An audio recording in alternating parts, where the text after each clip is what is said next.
Well, good morning and good afternoon, and a general hello to everyone joining us here today, probably on our YouTube channel. So thank you for joining us, and a very happy second annual Douglas Week to everyone, and also a happy Black History Month to everyone watching in the US. I'm Dr. Carolann Dunham-Schroeter, and I'm the founder of Douglas Week. And we're super delighted and we're very excited for this panel and this conversation today. It's called The Transformative Power of Afro-Futurism. And this is actually part two of a conversation. So we're super, super excited, lots of energy. And we are here to speak with experts kind of about the field, talk about Afrofuturism, talk about how it's developed, how, it has been reimagined, how it's evolved, how, conceptions of it have changed. And I am here to do that with my wonderful colleague, Sandrine Ndahiro from the University of Limerick in Ireland, and our very inspiring guest, Gera Miles. Hello, Sandrine, and hello, Gera. How you doing? Hi. Hey guys. Like I said, I'm here with Sandrine, and maybe Sandrine, if you want to say a little bit about your amazing research that you're doing right now, because it's very related to what we're going to talk about today. Yeah, hi everyone. So as Carolann said, my name is Sandrine. I'm a third year PhD student in the University of Limerick in the English department, and my PhD looks at the Anthropocene and the concept of futurity from an African perspective. And yeah, with that, which I've seen that, so with all my different chapters, they deal with different African cultural texts. So to kind of move past this sense of looking at Africa as just one entity. So showing different Anthropocene, like climate change issues, and then in different regions. So to kind of widen that up. So like with my first chapter looks at the Niger Delta. So I look at the oil crisis there. And with my second one, it looks at environmentalism in Kenya. And then I'm currently working on my third chapter, which I'm using film to see what way African film directors conceive of either futurity or how climate change and climate crisis are developed in that. So I've been having really a lot of fun with my third chapter. So I have been using like an Afrofuturist lens to that. So I came across Pumzi, and it's like a short, it's a short film. I'm not sure yet if I'm going to be using it, but like it's been really inspirational to look at how through Afrofuturism, like it really debunks and kind of disturbs the concept of temporality, where it's like, oh, past, present, and future, but how African conceive of that. So I think like Pumzi has been a great inspiration there, because it's set after World War III, after the Water War. And again, and it looks like the one which is like the future is in Africa, and Africa is going to be the one that is going to be able to conceive of this future. So it's really, it really calls for the need to look at the African continent and the different coping mechanism and the different pathways that people are taking, which have been bearing the brunt to environmental crisis. So Afrofuturism has been a great lens for me to conceive of that, and to put the Anthropocene and futurity together through an Afrofuturist lens. So I'm excited to see where it goes, and like I love having conversations about Afrofuturism, because I get different ideas of what way people are conceiving of it, and what way, again, like how we can really use Afrofuturism not just like in like the African continent, but then also like in the West, and to understand different crises like race and trauma, but then also climate change.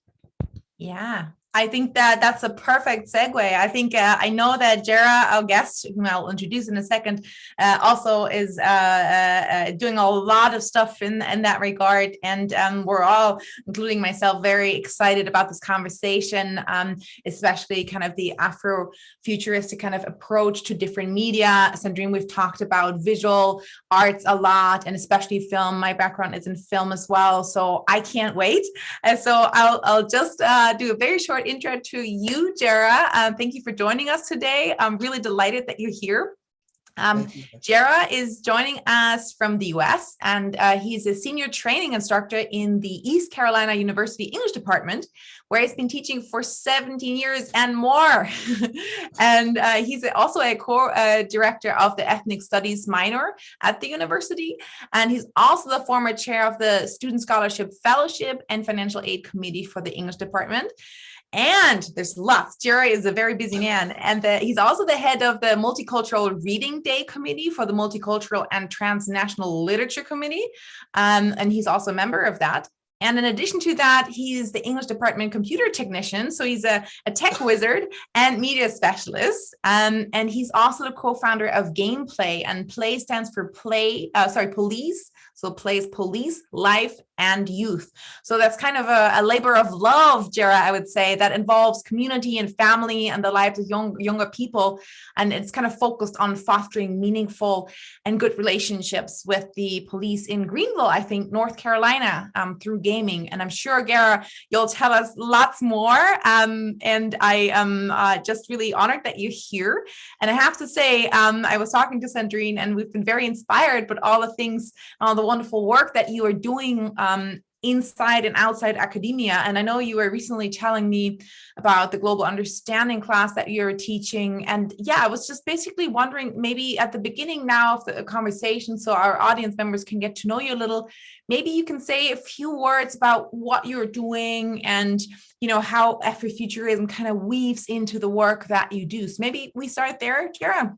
Well, yeah. Hi, how you doing? Hi, everybody. Well, in the Global Understanding course at ECU, we connect with several countries throughout the year. Usually it's about 3 per class.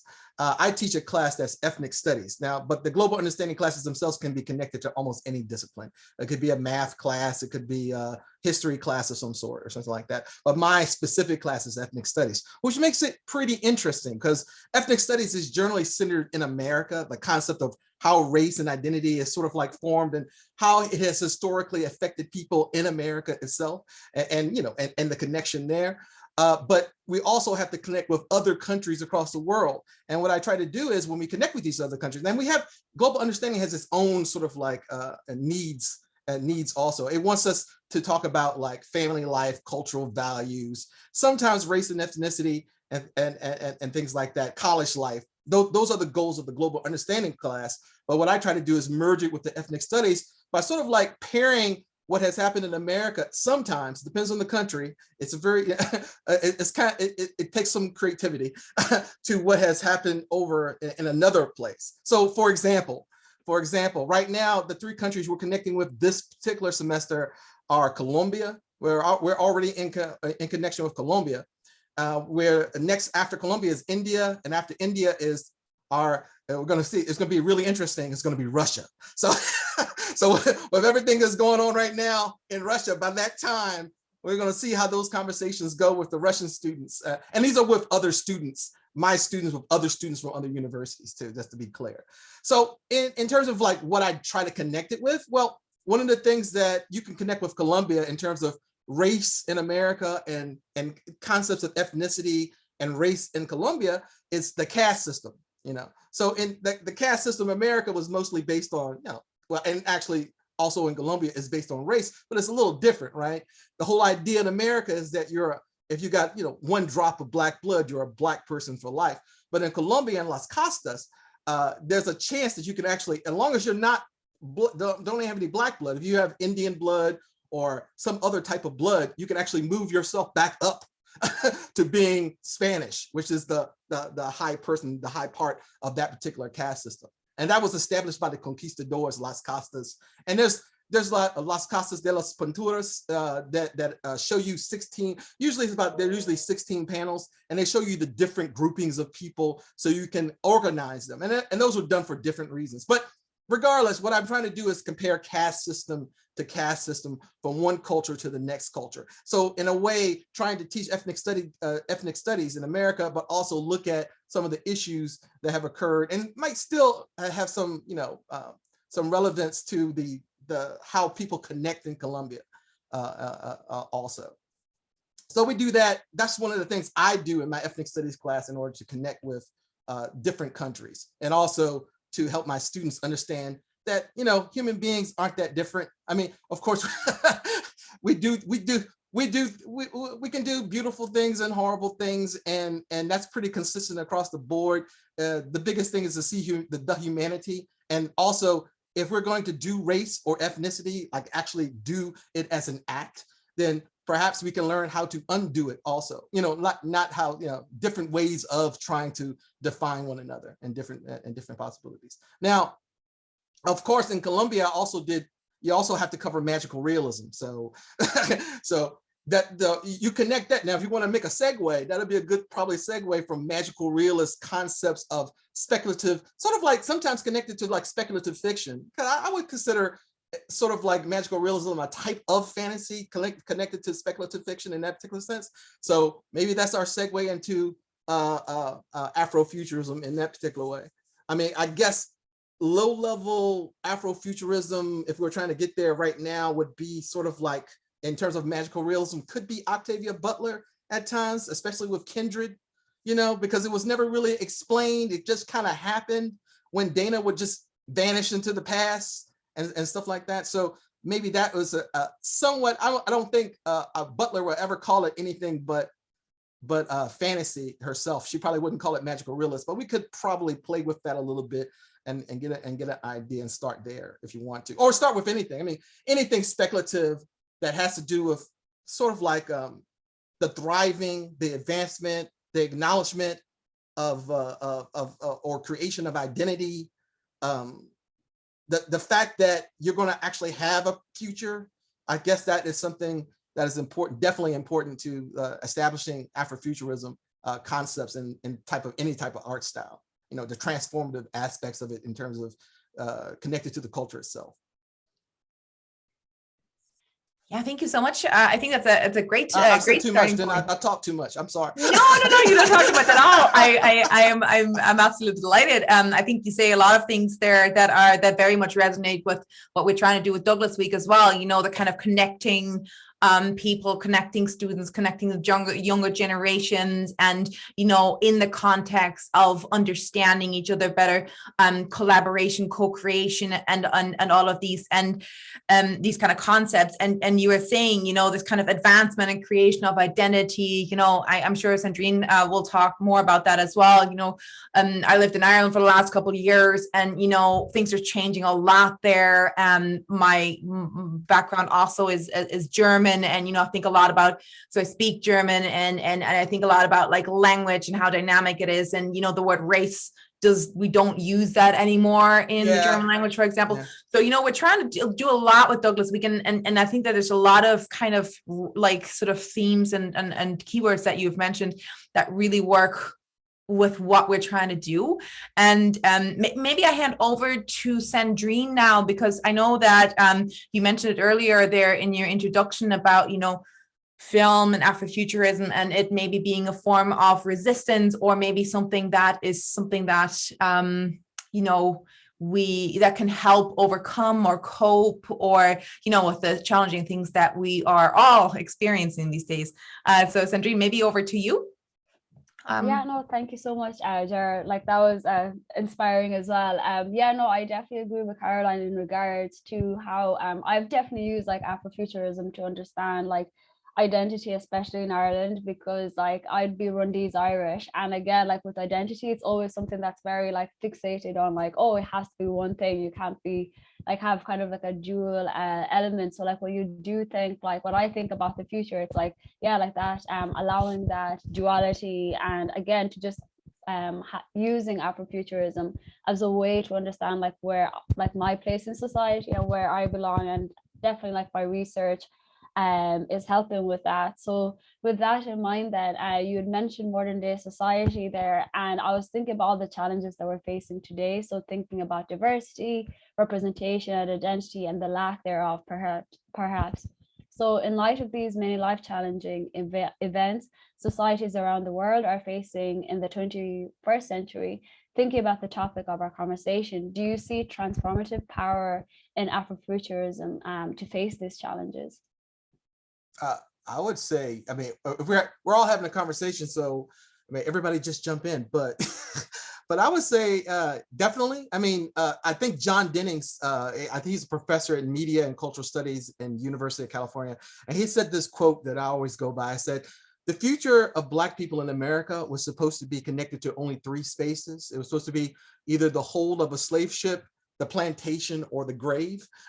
So in terms of like actually having a future and actually being able, and actually being also displaced enough and disconnected enough that you didn't have a language anymore, you didn't have a group identity anymore, you're sort of like being absorbed into another culture, and then you're also not having a future outside of being, you know, of dying as a slave. In that particular sense, Afro-Futurism is needed in order to give you a sense of joy, a space of which you can transform and become, and know that you can become something other than what the past said you could be. I mean, I remember there was a Prudential life insurance person. His name was what was the guy's name? I'm trying to remember it now. His name was Friedrich Hoffman, and he wrote this thing that is very famous called the Race, Traits, and Tendencies of the American Negro. It was published in 1896, and basically said that Black people were on their way, because they didn't want to pay for life insurance for Black people, that not as much as the premiums. So the whole point of the book that he wrote was to sort of like say, well, Black people are on their way out. They're becoming extinct, and they're becoming extinct because they're being replaced, you know, out of nature and stuff like that. So the whole thing there is, and then later on, even after that, you got that type of ideas running around that Black people are naturally weak and we're going away, getting out of it, becoming extinct ourselves. You know, nature is not selecting us for advancement or evolution in that particular sense. And then after that, later on in America, you have the eugenics movement. You know, so basically you have science fiction being used against Black people in America. You're being deselected by nature, you know, so let's not give them insurance and stuff like this. And also you have the eugenics movement that is saying that, well, if you can't pass these particular tests, then you're not allowed to breed, you know, so we're going to sterilize you. Now, fairly enough, that didn't happen to just Black people. That happened to poor white people too. And that's the big thing about America, it's always been about poor white people and Black people in that particular sense. They have more in common than they have, you know, than they have like indifferences between them. But there's always been a way to separate that power structure of those two groups getting together and actually doing something to advance themselves in some particular way. But the science fiction tropes there of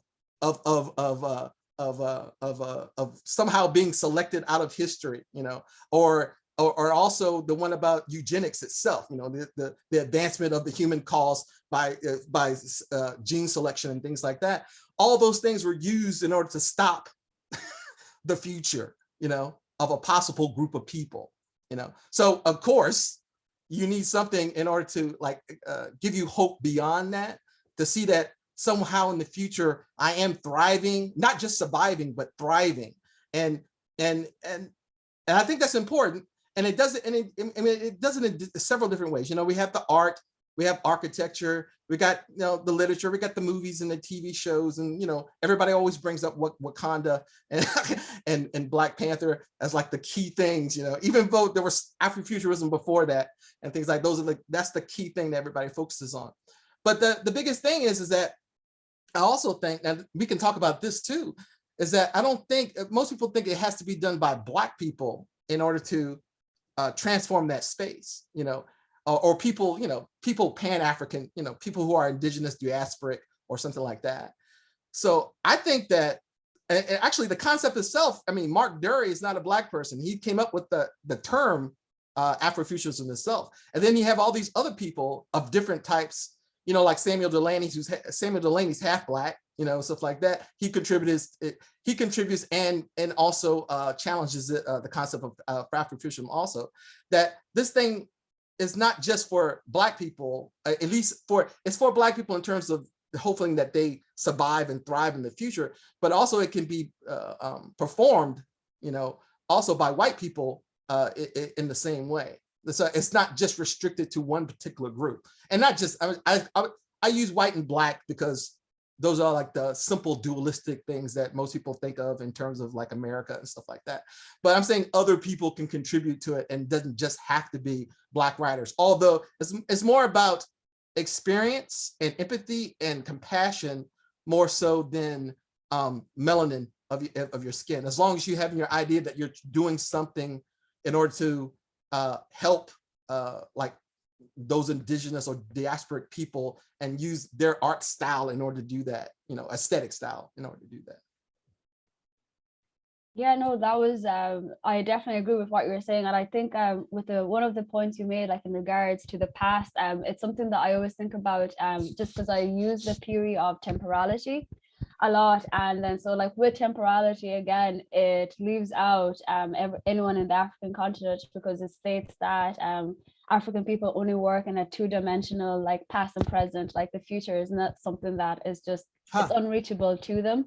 And so like I use that in my PhD throughout like the different chapters and the different African culture texts, to show like how through like storytelling, orality, and like all the different cultural tradition and symbolism within the African continent, within the different regions, that is actually temporality working at its finest. And futurity has always been something that it's there even before like we started even looking at climate change and being like, what does our future look like?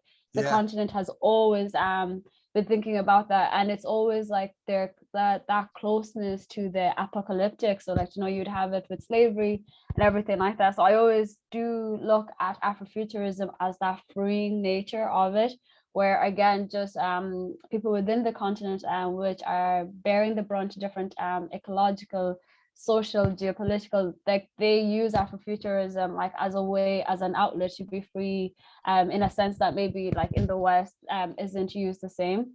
But definitely even when it comes to film or literature, it's a term I was talking to Carolann before, like where when it comes to film, like it's such an important thing to see Black joy in film. And I think like that's how Afrofuturism works. So I remember like going to see Black Panther, and I brought my little brothers, they're like 15. And that was the first smile time. comes to your face as soon as you see it. You're like, yeah. Yeah, you know, because like every movie I'd watch, like when they have black cast or anything, it'd either be slavery or it'd be trauma. So this was the first thing that was like, oh, we actually can exist in a future where, again, like being Black isn't seen as something that's that's inferior or anything. All of these stereotypes. So like for Wakanda, it's like that was the richest place in the continent, and even just like with the natural resources. So I do think that as you were saying, like Afrofuturism does really have the power to transform that and showcase like a different way of being Black, African, and understanding and just understanding how to exist there. So like it does become really exciting, like when I see like different Afrofuturist art and literature and everything like that, just to see what way people conceive of what a future is going to look like, and like that empowerment. And as you stated, like anyone can create that, and it's really vital to create that and really move past the diminishing element of viewing people of like, again, African or Black as only operating in a two-dimensional, or like in this traumatic, and not being able to like experience joy and love outside of that in the social climate. Yeah, Sandrine, I think like it's always fascinating talking with you about this, and it made me think, you know, my research was you know, sort of focused on, you know, the journey of specifically the slave narrative from page to screen. And one of the things that I came across when I was coming to the end of my PhD a couple of years ago, that, you know, that was when like a lot of cinematic slave narratives were coming out, you know, 12 Years a Slave and The New Birth of a Nation, and then Harriet, and like all these films. And I was talking to, and also about in my research about filmmakers. And I know, Gera, you mentioned it earlier as well, film in general, visual art. And, you know, it was really interesting to see, you know, the kind of conversations I had, or the reactions were exactly that, like, why always Black trauma? Why not Black joy? You know, and I was wondering, in that context, Gera, you mentioned it a little bit, but like how in that you talked about how Afrofuturism has been, you know, around for a lot longer. I'm thinking about, you know, the music and different, you know, literature and everything. But like in your opinion, how does, how can Afrofuturism, I mean, how has it already, and how does it continue to change, people's maybe worldview, of societies, especially thinking about like the global understanding class you were talking about earlier, like how can it help shape a different future, create this future together, and like really on the ground as well, you're mentioning your students, and like how is that kind of an approach that we can, for lack of a better word, use? I guess, well, there's a couple. I can go pretty much, let's say, hold on. I can probably go to the Harlem Renaissance and talk about George Schuyler a little bit. And Schuyler wrote this book called Black No More.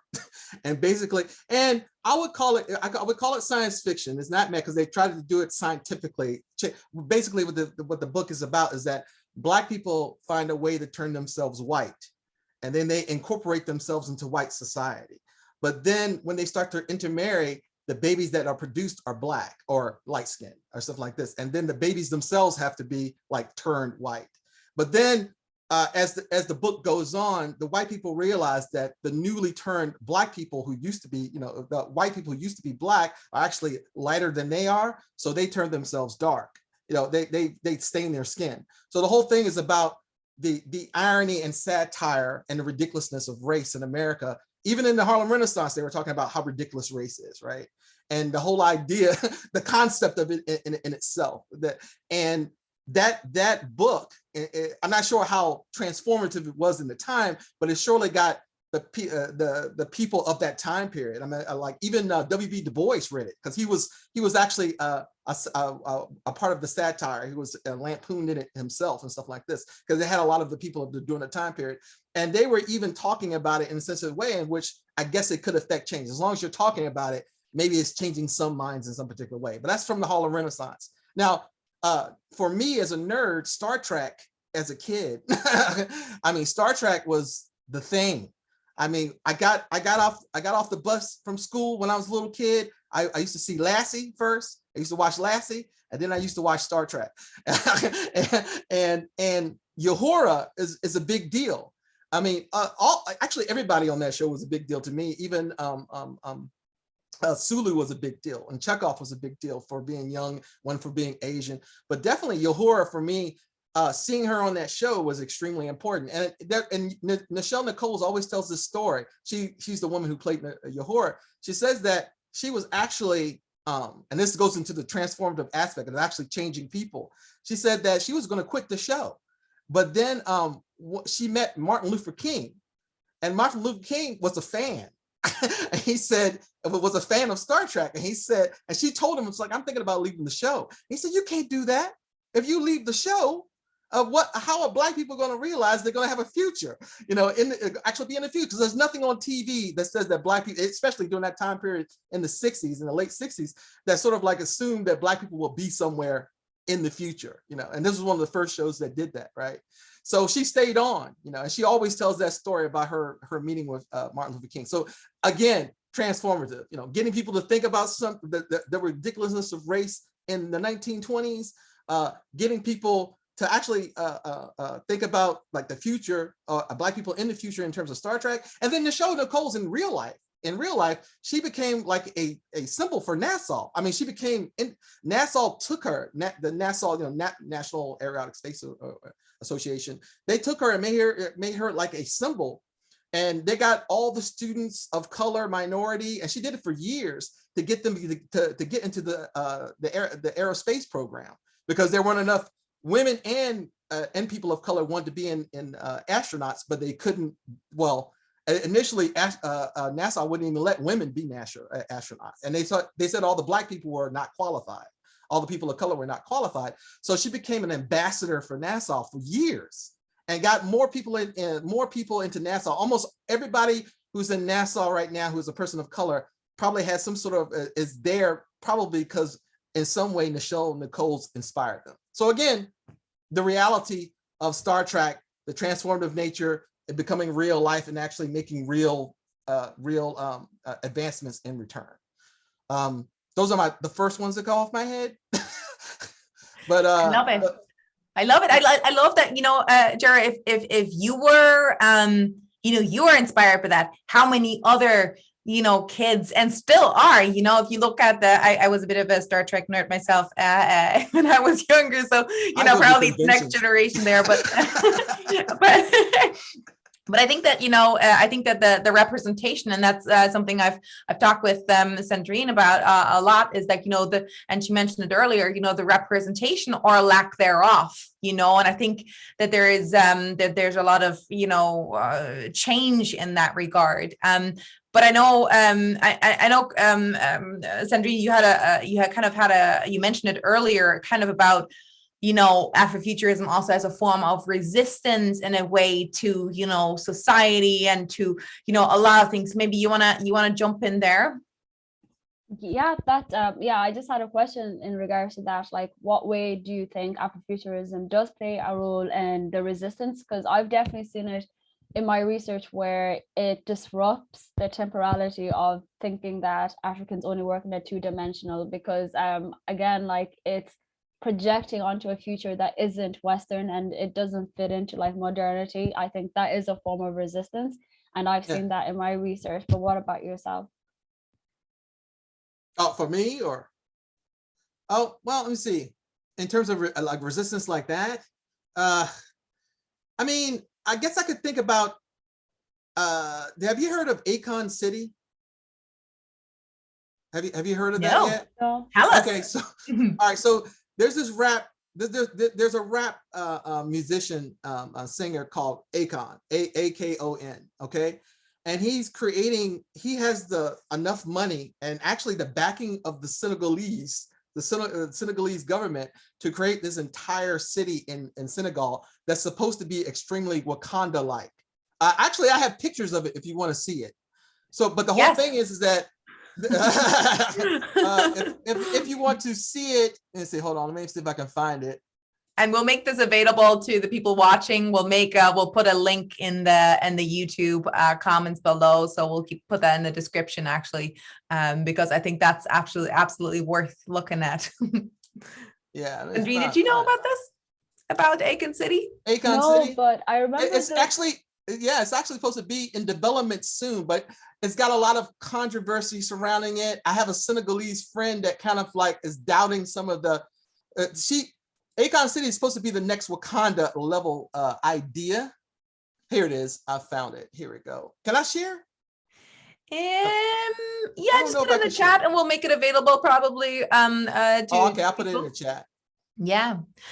Actually, Gera, you mentioned something there that and I'll let you get back to the question that Sandrine asked, but maybe something while we're talking about that, something also to consider or think about is what you just mentioned, your Senegalese friend, what kind of resistance is there also, not just Afrofuturism as a form of resistance, but also Afrofuturism, what kind of resistance is there to it? It kind of like, thinking about filmmakers, artists, or, others, is there kind of a pushback against, having this responsibility, or, to envision a different future for society, or is there kind of pushback against Afrofuturism? So, on the one hand, Afrofuturism as a form of resistance, and then is there resistance to Afrofuturism? Lots of questions. Well, okay. Well, actually, maybe I can combine that with the Akon thing I was about to show too. I mean, in some particular ways, the Akon City thing is extremely inspiring idea that this rapper has come up with. And he's supposed to have his own currency, and he's trying to invite people inside. And he says he wants to give, actually, he says specifically, he wants to give Black Americans a place where they can be proud. That specifically, he said Black Americans, which is kind of like, again, controversial. And so now, if you look at the city also, the city looks like, the aesthetic of the city is somewhat African and also sort of like a natural world. That's why I think you'll be really interested in it, Sandrine, because the person who's doing it is actually not African person. That's another controversy. But how come you're not getting an African to design this African city? The person who's doing it is Saudi Arabia, Saudi. But the thing is that the person who's designed it has designed it in terms of the waves and the landscape of Senegal. So it has like a flowing organic kind of like water like symbol. And water comes up a lot in terms of Afrofuturism because water itself is transformative, right? It changes and stuff like this. And of course, if you go by the diasporic indigenous aspects of the African experience, water on the coast, water, from the slave ship, water for the 3-month cruise on the Middle Passage, water in terms of like trying to escape slavery, wade in the water and stuff like this in order to cover up your smell and tracks from dogs that are trying to get you. So water has always been, and even I think Ta-Nehisi Coates just did a book called Water Dancer, where the person can like, use water as transportation from one place to the next place. I think Harriet Tubman is supposed to be a water dancer too in that novel and things like that. So that idea of water is extremely important. And getting back to the Akon thing, that idea of water, if you see that city, which you guys should really watch the clip later on and stuff like this, you'll see the images of that in there. Now, in terms of that's resistance, man. That's a Black man with money making a city for Black people in Senegal, another African country, specifically. So I think that's a form of like real life resistance. Now, the problems that can come up with that, talking with my Senegalese friend, her name is Maram Gay. She's Dr. Maram Gay. And she said that, yeah, but when they make it, who's going to build it? And then who's going to have the money to actually live inside of it? because it'll be a thing where the Senegalese people who actually build the city will actually probably be living on the outskirts of the city because they won't have the money to live in the city. So basically the city will be built for other people to have fun in and play and also to do business in, but the Senegalese will be on their own land, will be outside of it and stuff like that. So that's one of the criticisms that she had of that. So that's not really a criticism of Afrofuturism. It's more of the reality of Afrofuturism. Like if you take an Afrofuturistic idea and try to make it real, what kind of real life things will come up in terms of like building it, the architecture, the people that put it together, stuff like that. What kind of problems will occur from that? And will it be affable and fair to everybody in that area? So now, in terms of what other kind of resistance can I thought? Like, I don't know, there's a lot of resistance in America about everything right now. Like everybody, right now, critical race theory, as soon as you hear it, it's like, oh my God, it's going to hurt the children, so the whole idea is that concept, and they're actually not teaching critical race theory in classes. They're teaching like history, and maybe some people are doing it badly and stepping on people's toes and stuff like this. But it's not really critical race theory, because critical race theory to me has always been more academic, college level stuff, not something you would teach in a classroom in a middle school or a grade school or something like that. But the idea is that it creates fear. So in a sense, talking about a Black person's past for some people, because it's going to make my son feel bad. It's going to make my son feel bad if he knows that Black people were enslaved in the past. That's for the Black person. And then for the white kid too, it makes the white kid feel bad because he's connected to slavery. So let's not talk about it at all. Let's like leave it out of the classroom, or let's do it in a different way. Let's call them servants and not slaves or something like that, So the whole idea is that if there's resistance to the past, of you trying just to talk about the past, there's definitely going to be resistance to you trying to talk about or frame your future in some particular way, in real way. Now, resistance in real life, in terms of like somebody taking an Afrofuturistic idea and being against it, I'm thinking. I mean, yeah, I don't know. It just kind of came to me. I was just kind of an idea, because like, again, I think Sandrine, we've talked about this before, is also, kind of the burden that's on like, Black people, or say Afrofuturists, filmmakers, or, to like turn around, things to create this new future, to create a new, approach to things. And I could imagine that there are some people who are maybe that will come, in the future. But yeah, I don't know, maybe. I guess it's how you frame it. I mean, the reason why I frame things, I like to frame things like in this particular sense. That's why I started out with the fact that anybody can participate in Afrofuturism. I mean, there are certain genre like specifics, probably. Like it has to have an Afro aesthetic to it. It has to have some sort of political commentary or interest in the advancement or storytelling of Black people or something like that. I mean, it's got to have certain genre specific things that are Afrofuturistic text or piece of art. It has to be some sort of technology involved, right? Because, you know, it's science fiction sort of like combined with literature and technology and art and stuff like this, and futurism. So it has to have some of these aspects in it. And I guess some people will be resistant to some of those ideas, I assume. But the way I frame it is like, I like to frame it in the sense that everybody can take part in this particular process, as long as you have the idea is that, you know, you're talking about or trying to help people of African descent, or, you know, African descent in that particular way. So, because quite honestly, Mark Derry came up with the idea. He's white. I mean, what you got? Stan Lee from Marvel Comics, and what's the other guy? Stan Lee. And I forgot the other man's name. Oh my God, I'm nerd. I lost nerd points, y'all. But two Jewish white guys designed Black Panther. You know, two Jewish white guys designed Black Panther. So definitely, other people can take part, at least establishing the idea that other people can take and run off with later on. You know, and take it in a different direction. So I like the idea that, even though some people will be resistant to anybody, I mean, there's been resistance to people making any kind of advancement, not just Black people, but any type of advancement, stuff like that, in some particular way. But as long as you're involved in it, empathetic, put yourself in the person's shoes, compassionate in some way, like Matt Ruff, who just wrote Lovecraft Country, right? That's a white guy, and then adapted into a HBO series by, you know, an African American showrunner and stuff like this. And she took it in some different places, but it was a good riff. They riffed off each other. And I think, you know, in a way, that's America. That's what America is supposed to be.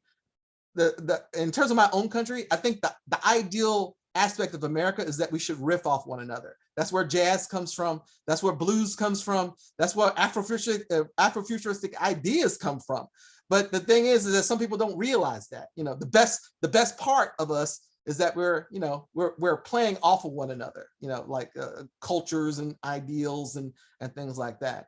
And I think that people miss that often, you know, because you got to say, like, okay, Black Panther is awesome, made by two Jewish white guys, you know,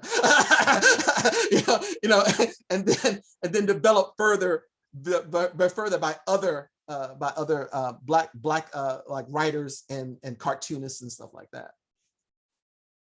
Yeah, I definitely think like you raise an important aspect of it in regards to a collaborative approach, because I think like whenever there is the sense of resistance, it's like people just fear what they don't know. And I think like with what you're talking about in regards to advancement, I think like things have just been the same for so long that like when you do think of like Black Panther, like, oh my God, there's a movie which is just like all a predominantly like Black cast, like again, like people were resistant of that, like without even understanding, like, well, we see movies with white cast the whole time and no one says anything. But like as you said, if you really like collaborative approach there where anyone can use the term of Afrofuturism, it's a really important aspect that you brought up.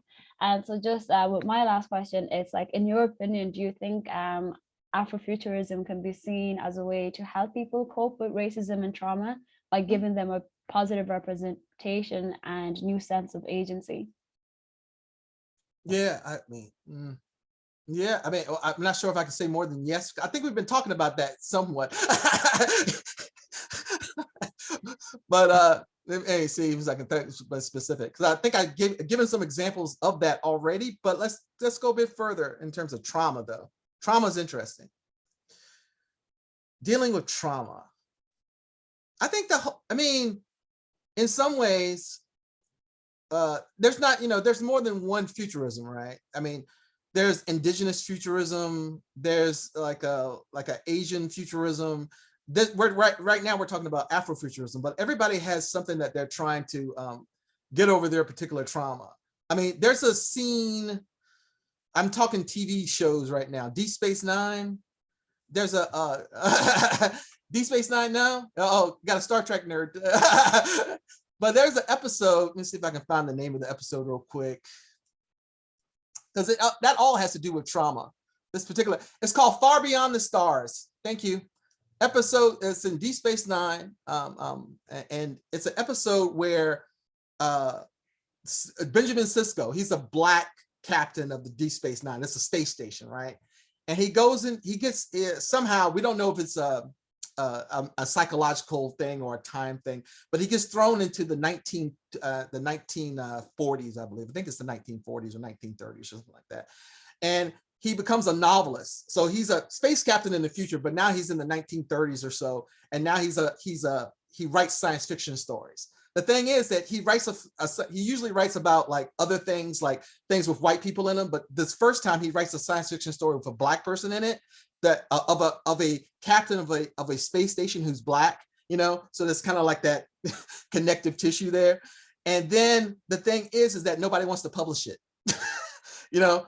And he suffers and at one point he suffers a breakdown inside that episode. I'm getting to the point. He suffers a breakdown because that is the stress right there of not being recognized about what you can do. And I think that show actually helped me out a lot in terms of like figuring out like you know, sometimes you can become depressed, like you don't think you could go anywhere, and you don't think you can do anything, and you got to remember that in the past a lot of people have taken on that pressure and taken on that pain for you and have come out of it hopefully, you know, better than they were before. And hopefully that remembrance can be passed on to you and help you in terms of your own life. I guess in a way I'm saying, remember your ancestors are powerful, in a sense, you know, in that particular sense. What I'm saying is that the pain that he suffered in that episode, trying to realize a future where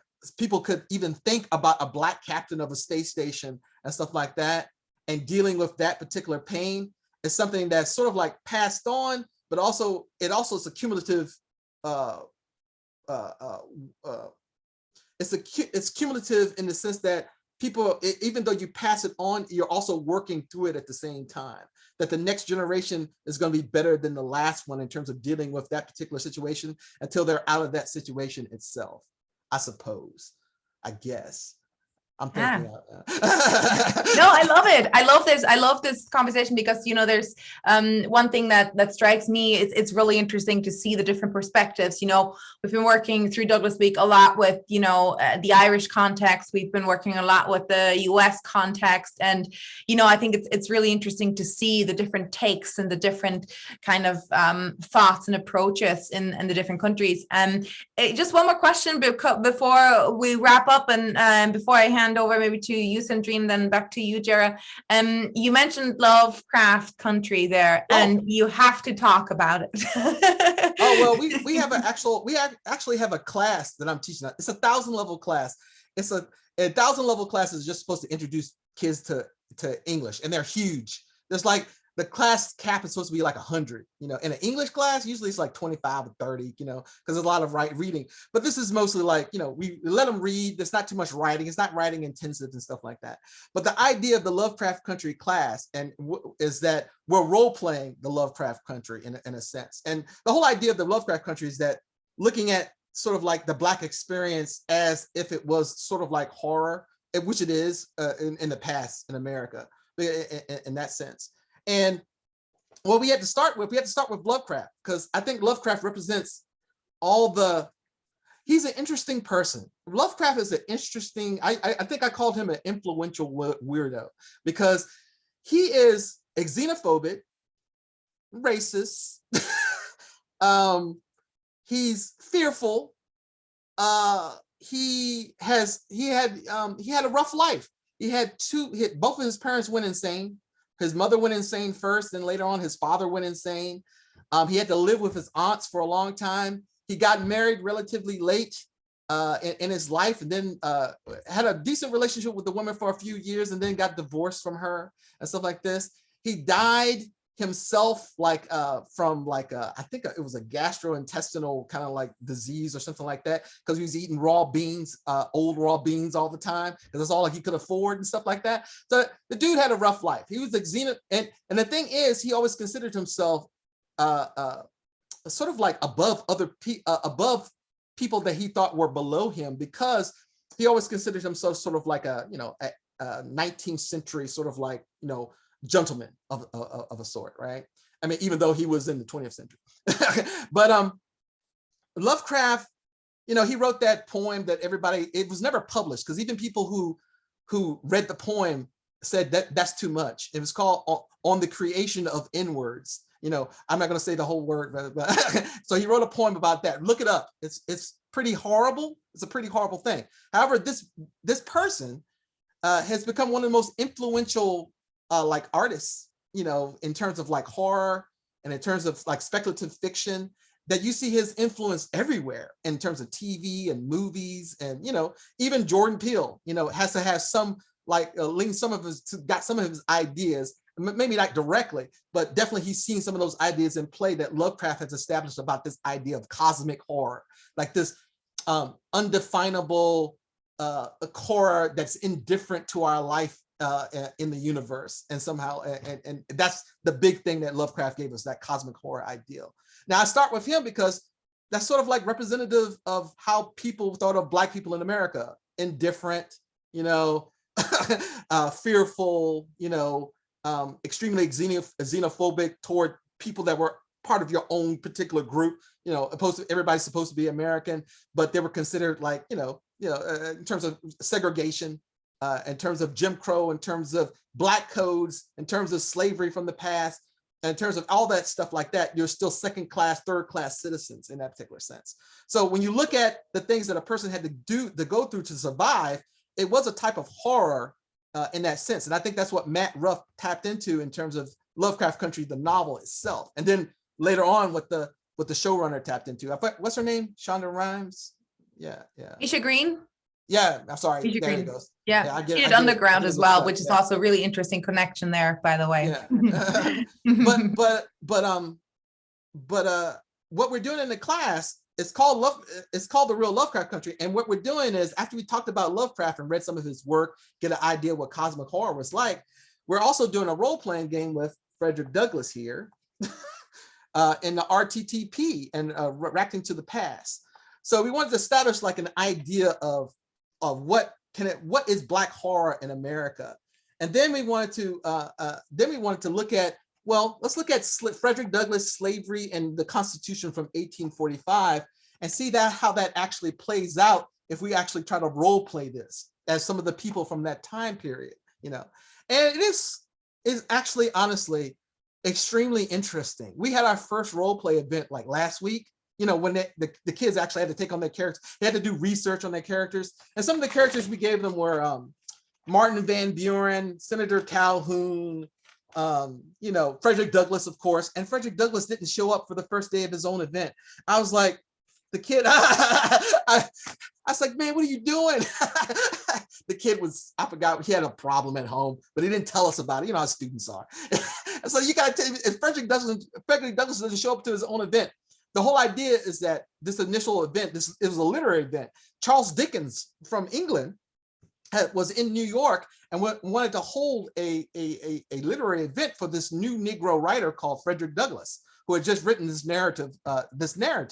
And all the people there wanted to comment on it. And the people there are from different factions.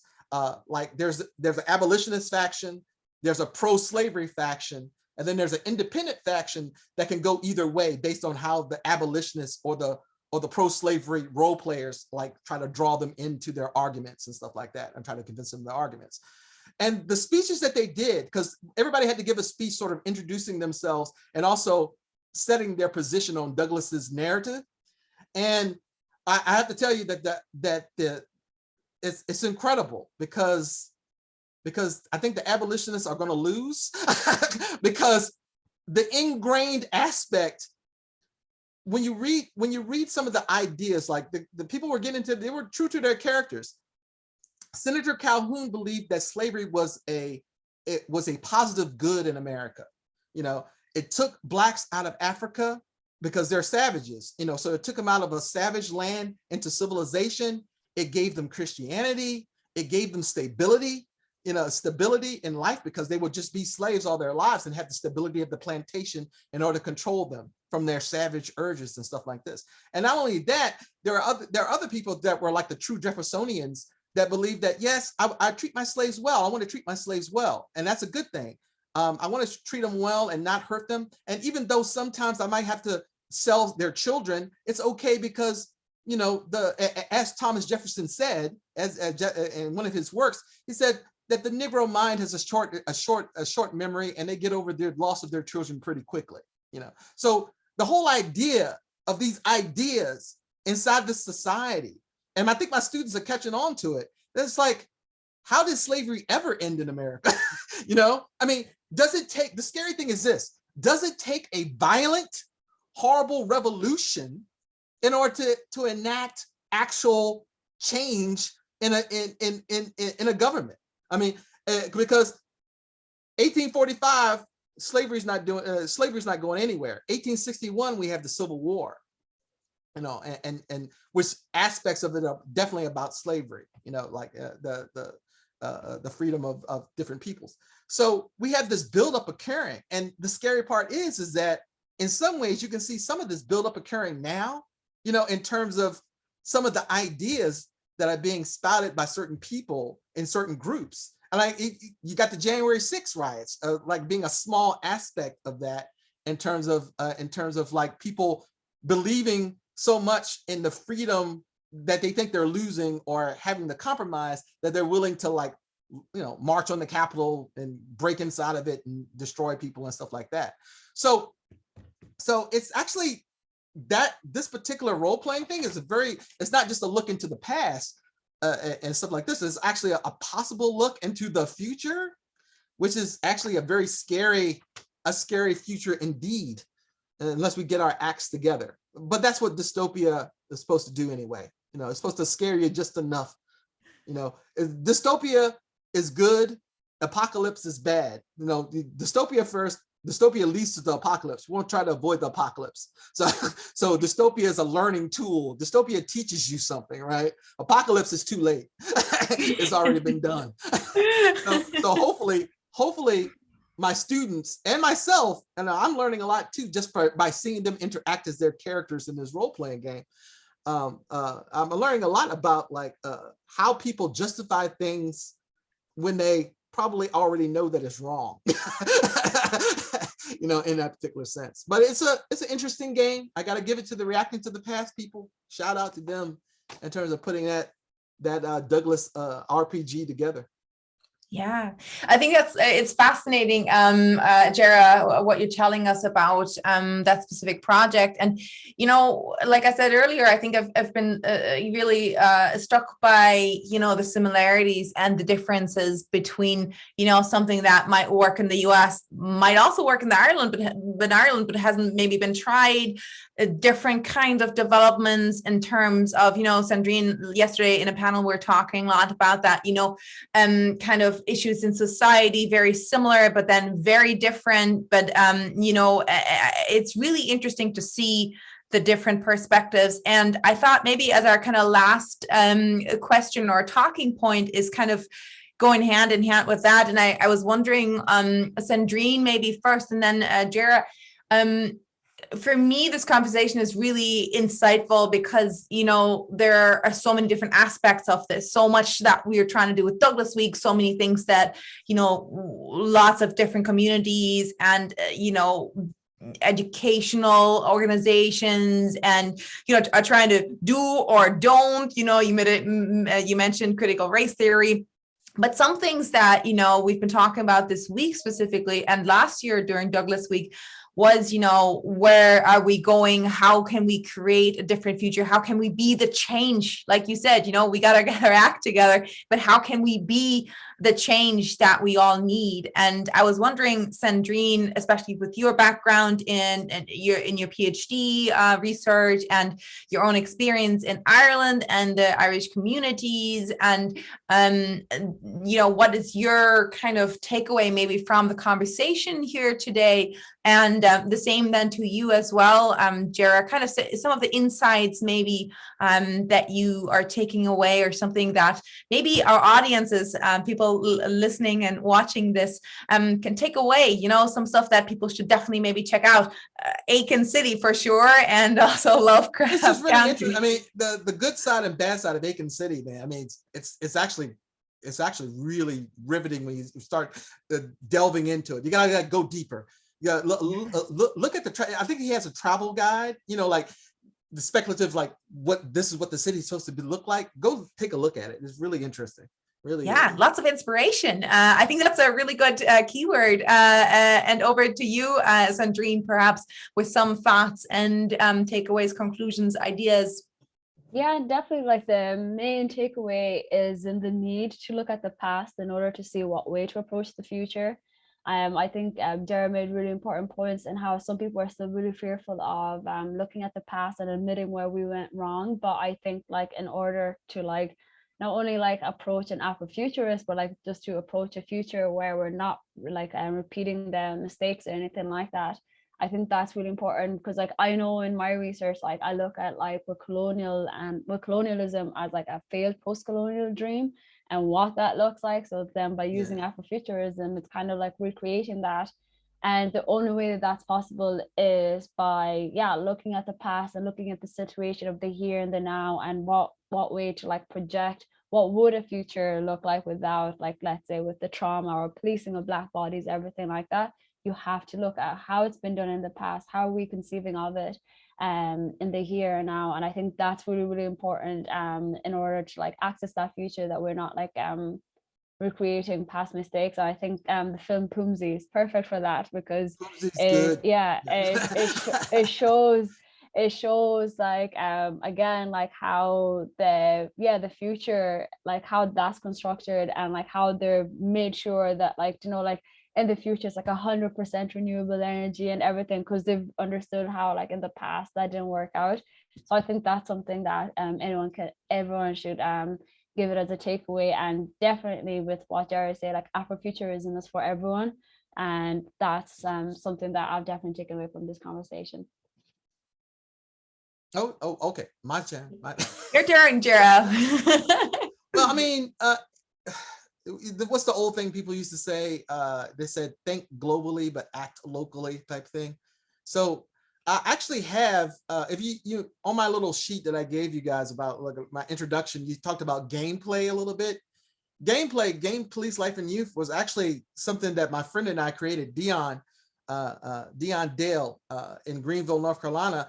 The reason why is because we had seen all the horrible things on TV that were occurring, situated between police and Black people, and all the accidental abuse or just outright like murder or anything like that. So we saw that, and then we thought about our own children, because we both have children, and at that time when we started it, my son was like 13, but he looked like he was 18, almost 19, because he's a big guy and stuff like that. And I was wondering, it's like, this boy mature enough to survive an encounter? Not saying that all police are that way, but you get worried after a time when you get like slammed with the media about seeing certain images of Black people and the interaction between Blacks and cops and stuff like that. So we started this idea where we wanted to, my big thing is collaboration and communication. Again, everybody involved. So we got police and Black kids together, I think ages from like 12. I think we started out with 12 to 17, but then they got a little lower. But what we wanted to do is get them together doing something that they both like to do, and that was play video games. So Gameplay is a video game initiative. It's a community game, video game initiative where we get cops and kids together, Initially, they play video games, and we play non-violent video games. We don't play violent video games. Although both sides wanted to play violent video games, it's like, no, we're not gonna have you digitally shooting at each other.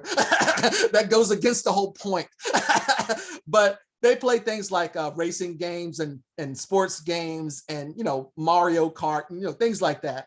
But that's just the initial part. That's the part to get them together to have a sort of like communication and rapport. And after the first hour of doing that, then we have breakout sessions. And in those breakout sessions, we talk about anything they want to talk about in terms of their community, like what's going in how come this happens in my community? How come my cousin like this went to jail? Well, anything the kids want to ask, usually the police officers have been very receptive to and responsive to. So it's been a good program. It's been a good although now, since COVID, we couldn't have all those. We used to have like 400 people get together, and we were sponsored by all these people. Right now, we can't do too much like that big because COVID and things. We can't have a large amount of people like that. But hopefully we'll get back. Hopefully when things get better, we'll be back on track with doing more of those particular events. But that's again, that's the way you show some sort of like it's not like really showing resistance. It's showing like a communication collaboration between people. We're not trying to resist it because both groups, Blacks and police, need to work together in order to ensure safety for one another, in their community. So, and that's what we're trying to do, is have both groups understand one another. One of the things we do at the end of the event is sort of like we have a game where the children have to, or some of them are young adults, have to go up to a police officer and take a picture with them. And that's a great thing. And that's a great thing because the whole thing is that usually it's on the police officer's phone. So that gives the police officer a memory of that event and that person, and saying like, look, I see this person not as a perp, but I see them as a person. And the same thing for the kid. I see this, some of those kids had never seen a police officer smile before, in that particular sense. So when you have an event like that, it also humanizes both sides of the particular field. And hopefully we can, with understanding, we can reduce some of the potential or possible things that could occur wrong in an altercation between police officers and minorities in the future. Yeah, I think that's it's a brilliant project. I'm so happy to learn about it, Gera, and I'd love to invite you back to Douglas Week perhaps next year to kind of talk about that a little bit more, because I think it's those big or four kind of C's, right? It's communication, it's the collaborations, the co-creation, and the connection, right? And like you said, it's a very creative approach to, we talked about trauma, we talked about changing the future, we talked about disrupting the narrative, we talked about resistance, we talked about different approaches, and how Afro-Futurism is kind of perhaps interwoven into all of those and all of those approaches. And I really we were talking about Deep Space Nine and Star Trek, but like this kind of project, just I know very learned.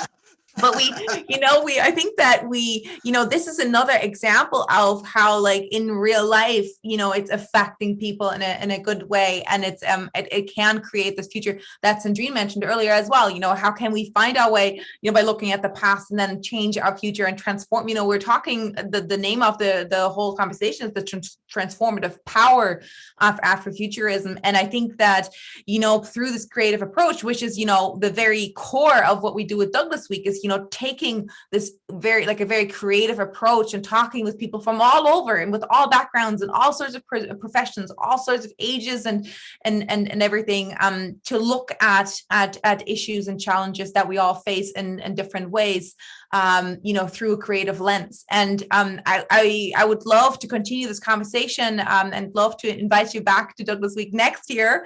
And I just wanted to say thank you. Yeah, Gera, I wanted to say thank you. I can tell you what happened after we finished this Douglas RPG. If Yeah, please keep us posted. I think that, that's another example.